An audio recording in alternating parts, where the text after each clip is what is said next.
Hi, it's Ashleigh from Sweet Dreams Bake Shop, and welcome to the very first day of Vlogmas. Now, I know we already upload daily on here, so it's not really that big of a change, but I will be sticking to only Christmas content all month long. So firstly, I thought I would share with you my opening of my favorite advent calendar that I've ever gotten in my whole entire life.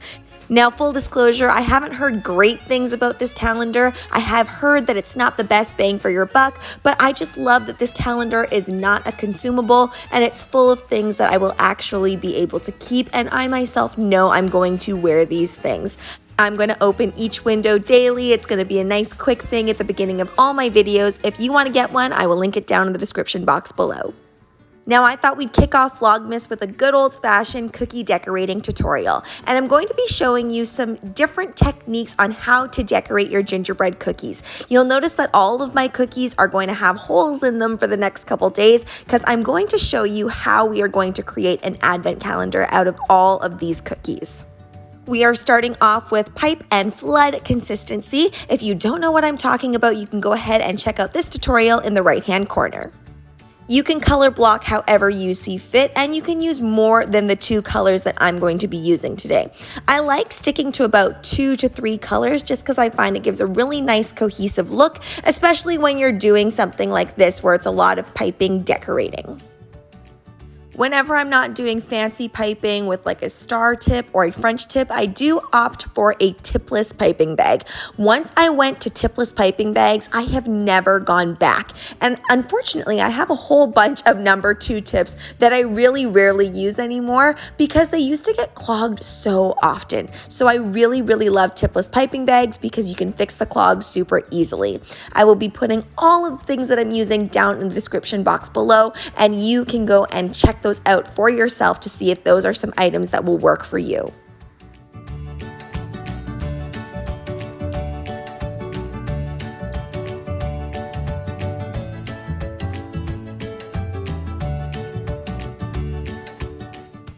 Once you are done the pipe and flood portion, you can go ahead and use my trick to get these dry super quickly.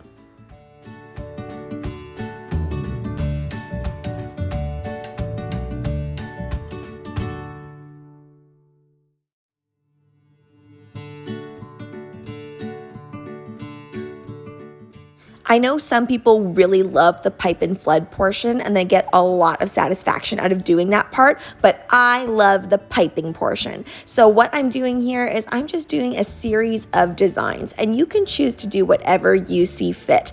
I'm just thinking of really ornate Christmas ornaments, like the type that your grandparents would have back in the day. I find now things are a lot more simpler looking, so I really wanted to kind of go with a more vintage vibe. The cookies that I have ready to go for my upcoming Vlogmas days are very simplistic. So this one I think is the most intricate of the bunch. And then as we go on through the week, I'm going to show you some really simple but effective ways of decorating your cookies. And for the week after that, I have some really big things planned. So I hope you stick around and you come back and you see what we're doing here. Nailing these designs are all about making straight lines, curved lines, and perfect dots. So as soon as you can make sure that you know how to do all of those things, you're going to be able to do this right every single time. I should also mention that I am using piping consistency for the detailing, not pipe and flood. If you use pipe and flood, it's all going to go all over the place. I very rarely use tweezers. I usually use my fingers to apply sprinkles, but those dragées are super tiny. So if you can, use tweezers for something small like that. I know I sometimes tend to rush through some of the design portions, so I'm going to let this play out so you can really see every single step that I am doing. Now, for nailing these things, if you're just starting out, I would suggest that you practice your piping techniques on a piece of parchment paper first. I found once I got the control on parchment, I was really able to do anything. So make sure that you practice.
On this last little cookie here, I decided to go kind of outside the box a little bit to what I was doing on the first two cookies and make a snowflake design. Now the key with the snowflake design is just make sure that you make everything symmetrical and it will look like a snowflake.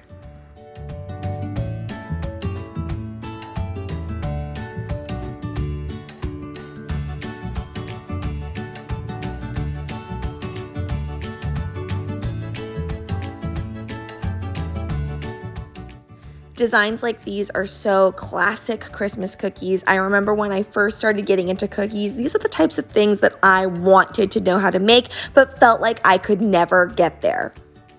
Like I mentioned previously though, once you master making sure that you can do lines and that you can do curved lines and dots, you're really going to be able to make intricate things like these, which people find super impressive. Now let's get into the pricing for these cookies. Now they are quite intricate, so if this was a custom order, it's going to be a bit more expensive, despite the fact that these cookies are actually a little bit smaller. Now, if it were a stock order, I would definitely lower the price because I'm choosing how much design and intricacy goes into each of these cookies. Thanks so much for watching, guys. Don't forget to like, share, and subscribe so you can be part of the Sweetie fam. Right now, I'm uploading daily, but of course it is Vlogmas, so I am uploading daily Christmas and winter themed content. Also, be sure to comment, request, or ask a question. I love hearing from you guys.